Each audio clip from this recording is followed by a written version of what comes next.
Ассаламу алейкум. Добро пожаловать всем. Сегодня я расскажу коротко о делишках Закаева Ахмада и кто последует за ним. И о некоторых, скажем, экстремистов, которые тоже ведут свою живую пропаганду в Европе, скрытно.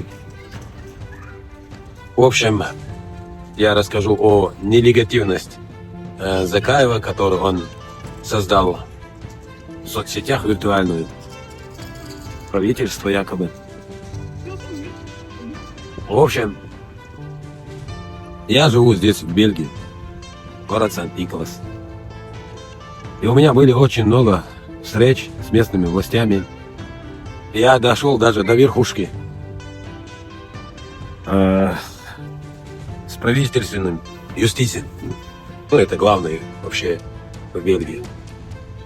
Я с ним поговорил, и я, конечно, их убедил в том, что вся эта ичкерийская система, еврейская совместная, скажем, программа,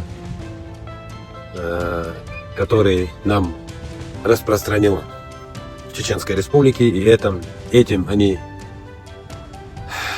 усиливали вся эта экстремизм, дали возможность распространиться экстремизму.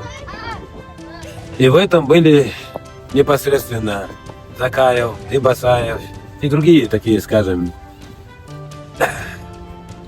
вот эти олигархи. Удугов, Березовский, Хаттаб, кто там еще, Закаев, Басаев. В общем, многие. Но сейчас они приехали сюда, в Европу. И они пытаются раскрасить вся этот терроризм, который у нас в Чеченской Республике была, раскрасить его и выставить его такой в красивой форме. И я пытаюсь даже это доказать им. Но знаете, им тоже, правда, не нужно. Им тоже нужны такие прошмандовки. Ну, подобные Закаев и другие там Мустапинов, без разницы им, лишь бы они, то есть, вели лживую пропаганду. Если это не так, я им сказал, местным властям, давайте делаем, позовите, я готов. Я вам все предоставлю, как на ладони, вы можете видеть. Ну, жду. Правда, в этом мне требуется мне и помощь в аудитории, и, естественно, мне нужен люди, которые могут вести это дело грамотно. К сожалению, я не настолько опытный человек, так как я не имею профессии. Я всего лишь закончил в школе 3-4 класса. Образования у меня нету. Но я понимаю все, что происходило с 94-го года по 2000 год. Потому что я видел своими глазами, проходил все это. Ну, по 2006 год. В 2006 году я, правда, выехал из Чеченской Республики. И вижу, как корыстно они здесь ведут вся эту пропаганду лживую. И они очень хитро выставляют вся эта грязь красиво. На этом наш молодежь цепляются, и, естественно, так как они здесь живут, поддерживают их. И, конечно, они боятся стать против них. Но большинство людей молчат. Они только в соцсетях. А так, в реале их, можно сказать, и нету. Они где-то там собираются кучками, этими, ткань тут таскают. Бичкерия, и на это им дают разрешение, они просят, чтобы им дали возможность сделать митинг. Ну, местные им дают право создать такое, скажем, мероприятие, чтобы они людям не мешали. Им же не мешает то, что они отсюда будут кричать Ичкерия, то есть, если они будут лаять на Чеченскую Республику, понимаете? Поэтому им дают. Ну, чтобы, например, если ты попробуешь, давай попробуй стать в защиту религии, ислама, то, что тебе не нравится, например, здесь, когда Кораны там сжигают, или кто-то ведет какой-то, скажем, пропаганду, вот, например, вот это, как его там, антитеррор он себя называется, но этот Ажмат, тоже сатанист. Вот против них официально какой-то, например, ведешь какой-то митинг или что-то, в реале что-то будешь делать, вот тогда они будут, нет, отказываться, не даст тебе разрешения. Им дают всего лишь разрешение, чтобы они лаяли на Рамзана Ахматовича Кадырова и, в общем, власти Чечни. Понимаете? Им без разницы, лишь бы они лаяли.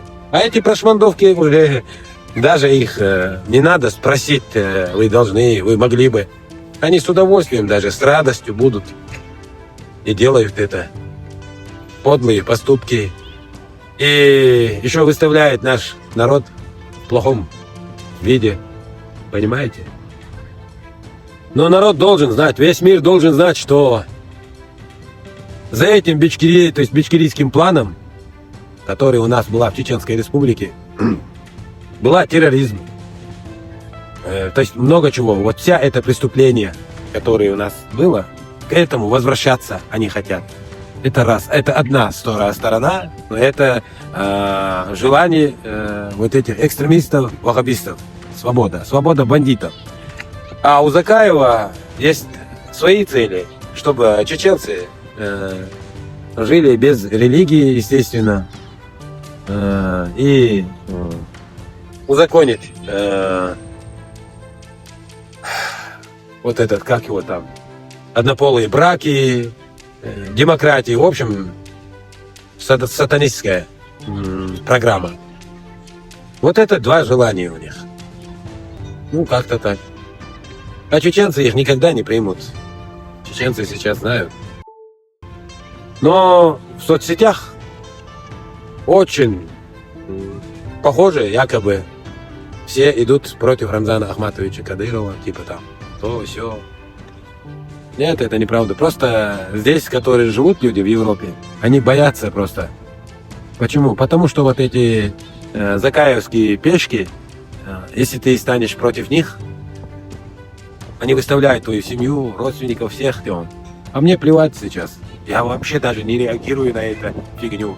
Потому что если на это будешь реагировать, ты не можешь дальше идти. А мы идем. Мы не боимся. Понимаете? Потому что сейчас власть знает меня очень хорошо. Не только простой, то есть полицейский. Я заявляю открыто. Если вам нужен правда, да, давайте идем. Я готов вам помочь. Правде. Но они не, то есть им не нужен моя правда. Я убежден сейчас. Потому что у них нету действий. Когда я что-то там предоставляю им, вот смотрите, вот здесь есть вымогательство, вот здесь есть преступление, вот этот человек именно занимается вот этим. Они говорят, нет, они живут в другой стране. Понимаете? Как-то так. Ну, в общем, я не буду отступить от своего. Я буду идти дальше. И постою на правде, иншаллах рахман.